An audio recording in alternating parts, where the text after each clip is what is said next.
Rangapani Nagercoil special Amrit Bharat inaugural special Rajahmundry వచ్చింది. ఇప్పుడు మనకు కనిపిస్తున్న అమృత్ భారత్ ఉంది కదా, అది అరైవల్ తీద్దాం అనుకున్నాను, కానీ నేను స్టేషన్కి వచ్చినప్పటికీ ఇది ఆల్రెడీ అరైవ్ అయిపోయి ఆగి ఉంది.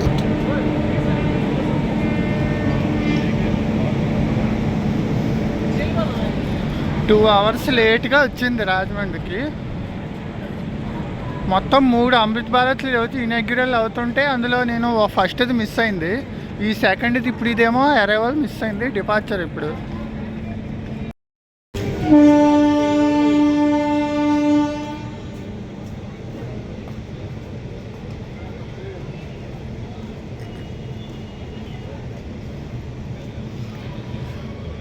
Rangapani Nagercoil inaugural special special Amrit Bharat ఇక్కడ రాజమండ్రి డిపార్ట్ అయిన వెంటనే జమ్మని అందుకున్నాడు యాక్సలరేషన్.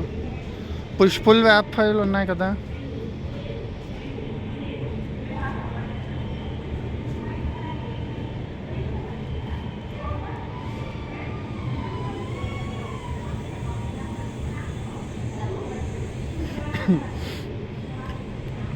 నెక్స్ట్ ఇంకోటి ఉంది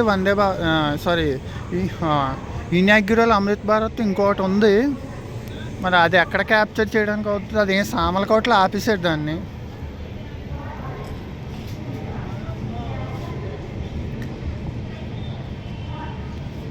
ఈ అమృత్ భారత్కి ప్యాంట్రీ కార్ కూడా ఉంది.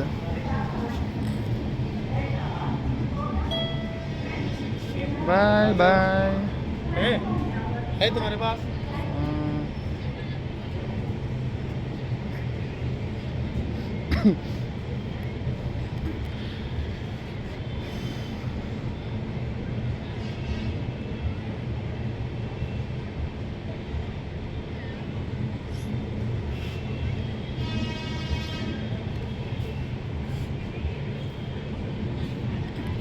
వందే భారత్ ఏమో సికింద్రాబాద్ నుంచి విశాఖపట్నం వెళ్ళేది కొవ్వూరు దగ్గర ఉంది, దాన్ని ప్లాట్ఫామ్ 2కి ఇచ్చేస్తాడు అనుకుంటా నాకు తెలిసి. ప్లాట్ఫామ్ 3లో అనకాపల్లి నుంచి హైదరాబాద్ వెళ్ళే స్పెషల్ ట్రైన్ వచ్చింది. ప్లాట్ఫామ్ 1కేమో గోదావరి వస్తుంది. ఇప్పుడు 2 ఒక్కటే ఖాళీ ఉంది, వందే భారత్ను 2కి ఇచ్చేస్తాడు అనుకుంటా. ఈరోజు సండే కదా, సండే మొత్తం 4 ఇనాగ్యురల్ అమృత్ భారత్లు మన రాజమండ్రి మీదుగా పాస్ అయ్యి వెళ్తాయి. ఆ 4కి దేనికి కూడా ఇక్కడ సెలబ్రేషన్స్ కానీ అలాంటివి ఏమీ లేవు. అంతకుముందు Malda town SMV to Bengaluru Amrit Bharat inaugural అయ్యి వెళ్ళినప్పుడు ఇక్కడ హడావిడి అయింది కదా, మన లోకల్ పొలిటీషియన్స్ వాళ్ళు వచ్చి స్టార్ట్ చేశారు, ఫ్లాగ్ ఆఫ్ ఇదంతా అయ్యింది. ఈరోజు అవుతున్న 4 అమృత్ భారత్స్కి దేనికి కూడా ఇక్కడ సెలబ్రేషన్స్ ఏమీ లేవు, జస్ట్ నార్మల్గా వచ్చి ఆగి వెళ్ళిపోయినట్టు ఉంది అంతే. Kalyan push-pull వ్యాప్ files